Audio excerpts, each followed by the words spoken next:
Bom dia, pessoal! Que bênção e alegria estarmos aqui, iniciando esse dia juntos, nessa segunda-feira, para meditarmos na Palavra de Deus e orarmos por nossas famílias. Sim, hoje nós vamos compartilhar com vocês o texto de Deuteronômio, capítulo 14. Vamos estar refletindo um pouco sobre o temor do Senhor e também queremos orar pelas nossas famílias por essa semana de dias úteis que está se iniciando hoje. Sim, então vamos orar. Pai, muito obrigado por esse novo dia que nós apresentamos a Ti. Pedimos a Tua bênção, a Tua guarda sobre nós e nossa família e que o Senhor fale conosco através desse momento devocional. Nós colocamos o nosso coração diante de Ti e que o Senhor, Pai, ministre, traga a Tua paz, a Tua presença em nossas vidas. Em nome de Jesus. Amém. Esse texto está dividido em duas partes. Primeiro, Moisés vai relembrar ao povo de Israel, ao chegar para tomar posse da terra prometida, sobre a lista de animais que para o povo de Israel era permitido e uma lista de animais que para eles seriam proibidos. E em seguida ele vai falar sobre a importância da entrega dos dízimos. A Bíblia nos ensina que todas as coisas pertencem ao Senhor, mas ela também destaca que os dízimos pertencem ao Senhor. E Moisés vai mostrar que à medida em que o povo de Israel for fiel ao trazer ao Senhor os seus dízimos, nós vemos pelo menos nesse texto dois benefícios. Primeiro, eles aprenderiam sobre o temor do Senhor, e nós temos refletido nesses últimos dias que o temor do Senhor é o princípio da sabedoria. Ou seja, para desfrutarmos uma vida com decisões assertivas, uma vida com bons resultados, nós precisamos de sabedoria, e a sabedoria começa com o temor do Senhor. Mas como nós podemos aprender esse temor do Senhor, crescer esse temor do Senhor nas nossas vidas e famílias? Uma das respostas é através da entrega dos dízimos, de tudo aquilo que o Senhor nos dá. E em segundo lugar, nós também vemos que esse princípio da entrega dos dízimos ao Senhor vai resultar em bênção sobre tudo o que nós colocarmos as nossas mãos. Tudo que os israelitas tocassem, trabalhassem, iria prosperar. E esse é um princípio que também se aplica às nossas vidas hoje. Vamos ler então Deuteronômio, capítulo 14.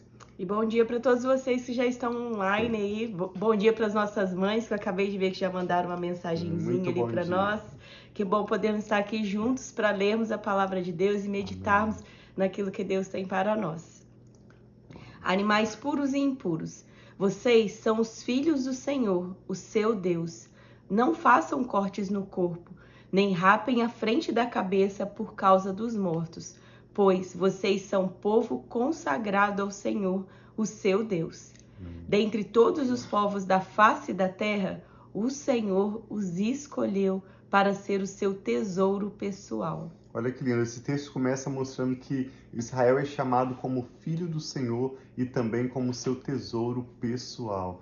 Por mais que a lista que nós vamos ler da agora em diante se refira a animais puros e impuros para o povo de Israel especificamente, isso nos lembra do que o profeta Isaías fala no capítulo 1, verso 19, que se nós, independente se você é da descendência judaica ou se você é, como diz na Bíblia, gentio, porque você não é descendente de judeus, se nós ouvirmos e obedecermos a voz do Senhor, nós comeremos do melhor da terra. E é claro que essa comida fala mais do que simplesmente animais, alimentos físicos, fala daquilo que nós vamos desfrutar na nossa vida como recursos providenciados pelo Senhor. Amém. Deuteronômio 14, 3. Não comam nada que seja proibido. São estes os animais que vocês podem comer: o boi, a ovelha, o bode, o veado, a gazela, a corça, o bode montês, o antílope, o bode selvagem e a ovelha montês. Vocês poderão comer qualquer animal que tenha o casco fendido e dividido em duas unhas e que rumine. Contudo, dos que ruminam ou têm o casco fendido, vocês não poderão comer o camelo, o coelho e o rato silvestre. Embora ruminem, não têm o casco fendido. São impuros para vocês. O porco também é impuro, embora tenha casco fendido, não rumina. Vocês não poderão comer a carne desses animais, nem tocar em seus cadáveres. De todas as criaturas que vivem nas águas, vocês poderão comer os que possuem barbatanas e escamas, mas não poderão comer nenhuma criatura que não tiver barbatanas nem escamas. É impura para vocês. Vocês poderão comer qualquer ave pura, mas estas vocês não poderão comer: a águia, o urubu, a águia marinha, o milhafre, qualquer espécie de falcão, qualquer espécie de corvo. Aí ele vai listar uma sequência de corujas e o abutre, a coruja pescadora, a cegonha e qualquer tipo de garça, a polpa e o morcego. Todas as pequenas criaturas que enxameiam e têm asas são impuras para vocês. Não as comam. Mas qualquer criatura que tem asas, sendo pura, vocês poderão comer. E não comam nada que encontrarem morto. Vocês poderão dá-lo a um estrangeiro residente de qualquer cidade de vocês, e ele poderá comê-lo. Ou vocês poderão vendê-lo a outros estrangeiros, mas vocês são um povo consagrado ao Senhor, o seu Deus. E não cozinhem o cabrito no leite da própria mãe. Essa é uma lista de alimentos que seriam considerados puros e outros que seriam impuros para o povo de Israel. E o aprendizado que nós tomamos para nós mesmos é que o Senhor tem nos chamado a ouvirmos a voz dele, obedecermos, e como consequência nós vamos comer do melhor dessa terra, desfrutando tanto de bom alimento, como também de bons relacionamentos, de bons recursos que o Senhor vai trazer do melhor, sempre mais do que o necessário, antes do necessário, para nós termos tudo de que nós necessitamos para a glória dele. Amém. Agora, a partir do verso 22, Deuteronômio 14, 22, fala sobre a entrega dos dízimos. Separem o dízimo de tudo que a terra produzir anualmente, como o dízimo do cereal, do vinho novo e do azeite, e a primeira cria de todos os seus rebanhos na presença do Senhor, o seu Deus, no local que ele escolher como habitação do seu nome, para que aprendam a temer sempre o Senhor, o seu Deus. Amém. Observe que diz, para que aprendam a temer o Senhor. Ou seja, quando nossa família cria esse hábito de depender do Senhor e entregar os dízimos de tudo que nós recebemos como uma prova de que nós confiamos em Deus, de que Ele é o nosso provedor, de que Ele tem cuidado de nós, nós vamos, como consequência, experimentar o temor do Senhor crescendo em nossas vidas, nas vidas dos nossos filhos, e o temor do Senhor é o princípio da sabedoria. Verso 24, se o local for longe demais e vocês tiverem sido abençoados pelo Senhor, o seu Deus, ou seja, se o povo de Israel tivesse feito uma colheita muito grande, ou tivessem vários dos seus animais multiplicado muito, Deus os abençoou muito e o local da entrega do dízimo fosse muito distante para eles levarem todos aqueles recursos. Aqui diz, se vocês não puderem carregar o dízimo, pois o local escolhido pelo Senhor para ali pôr o seu nome é longe demais, troquem o dízimo por prata e levem a prata ao local que o Senhor, o seu Deus, tiver escolhido. Com prata, comprem o que quiserem, bois, ovelhas, vinho ou outra bebida fermentada ou qualquer outra coisa que desejarem. Então, juntamente com suas famílias, comam e alegrem-se ali na presença do Senhor, o seu Deus. E nunca se esqueçam dos levitas que vivem em suas cidades, pois eles não possuem propriedade nem heranças próprias. Ao final de cada 3 anos, tragam todos os dízimos da colheita do terceiro ano, armazenando-os em sua própria cidade, para que os levitas que não possuem propriedade nem herança e os estrangeiros, os órfãos e as viúvas que vivem na sua cidade venham comer e saciar-se, e para que o Senhor, o seu Deus, os abençoe em todo o trabalho de suas mãos. Amém. Esse nós vemos então como um segundo benefício. O Senhor vai abençoar todo o trabalho das nossas mãos quando nós consagrarmos a Ele os dízimos. Em Malaquias nós vemos também quando nos chama a entregarmos os dízimos na casa do Senhor. E ali há 7 promessas para uma atitude de obediência. Se nós conseguirmos ser fiéis na entrega do dízimo ao Senhor, muito mais o Senhor será fiel para suprir todas as nossas necessidades, repreender o devorador, abrir as comportas dos céus, derramar uma bênção tal da qual vai vir maior abastança. Amém. E todas as nações da terra nos chamarão bem-aventurados, abençoados pelo Senhor, porque o Senhor vai nos abençoar extraordinariamente. O Senhor Jesus reafirma esse propósito do dízimo.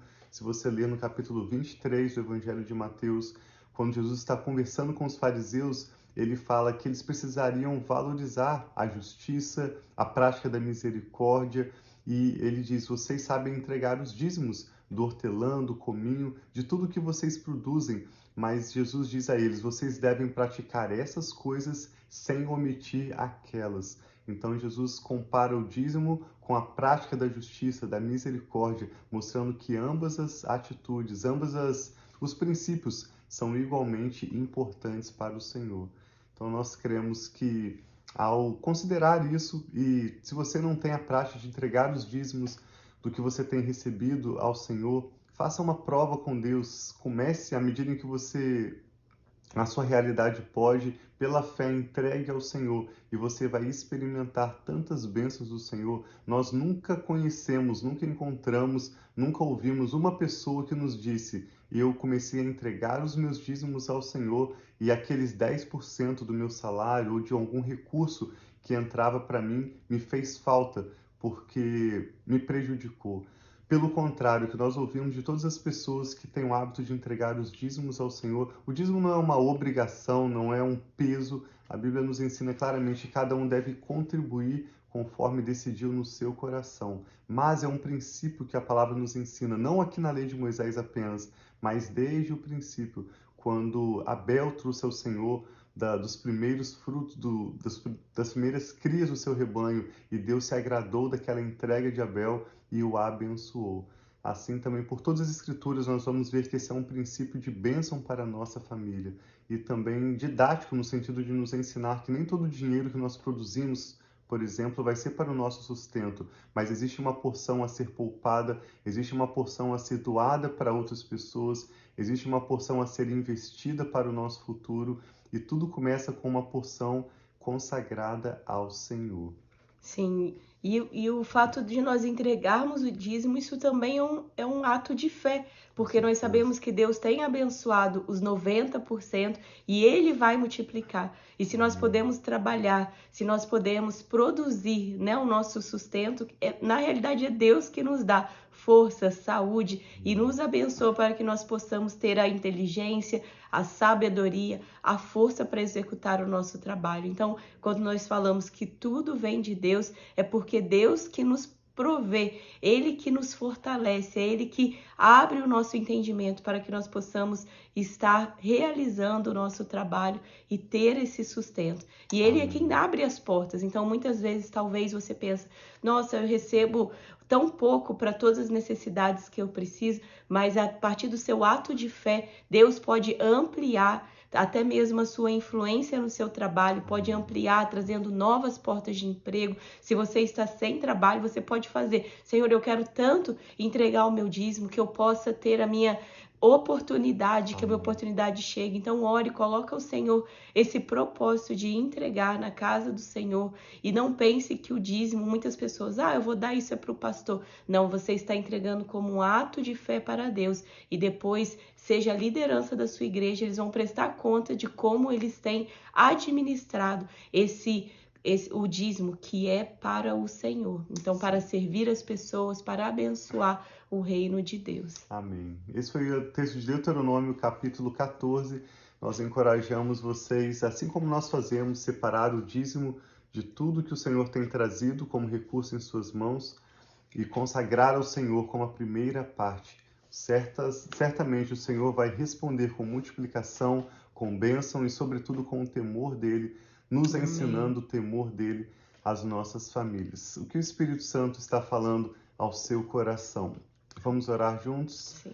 Pai, nós te louvamos pela sua bondade, pela sua palavra, que é uma lâmpada para os nossos pés e uma luz para o nosso caminho. Tua palavra nos ensina sabedoria, atitudes e princípios que não são naturais à nossa carne, que muitas vezes a nossa mente tem dificuldade para processar, mas quando nós obedecemos, nós experimentamos vida, prosperidade, abundância, o futuro pleno que o Senhor tem preparado para nós, uma vida com satisfação, com alegria verdadeira. Nós te louvamos, Pai, por tudo que o Senhor tem nos ensinado. Amém, e pela Senhor. graça que o Senhor nos dá de, a cada dia, crescermos na oportunidade de aprender e praticar o que a Tua preciosa palavra nos ensina. Eu oro Jesus. juntamente com a Rafa por essa pessoa que está conectada conosco, pedindo que o Senhor venha contemplar seus motivos de oração, Sim, meu venha Pai. trazer a graça, o favor e os recursos de que essa pessoa precisa hoje mesmo para viver os teus propósitos, superar os desafios que estão diante dela nesse dia, nessa semana, e também tomar as decisões que precisa tomar para avançar com sabedoria e com a paz do Senhor guiando os nossos corações. Amém, Pedimos Pai. uma semana abençoada, dedicamos ao Senhor, especialmente esse dia de segunda-feira, e nos comprometemos, Pai, assim como Jacó orou ao Senhor, dizendo: de tudo que o Senhor me der, certamente te darei o dízimo. E como o Senhor prosperou a vida de Jacó, como o Senhor multiplicou os seus recursos e o fez crescer, tanto com sua família, como com seus rebanhos e todas as riquezas que o Senhor lhe entregou.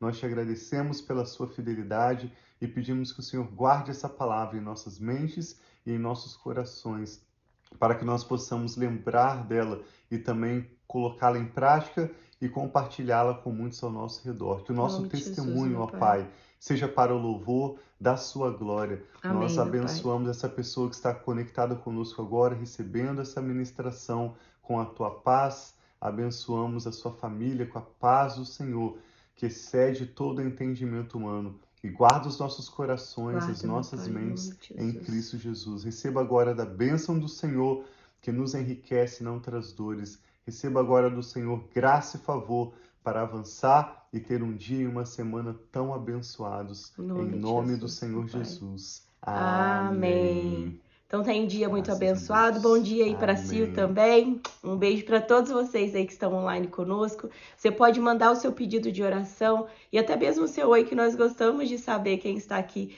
conosco em oração. Então que Deus abençoe muito a sua vida, a sua semana, que nós possamos continuar firmes, meditando na palavra de Deus e crendo nas promessas de Deus para nós e a nossa família. Deus os abençoe muito, nós amamos vocês.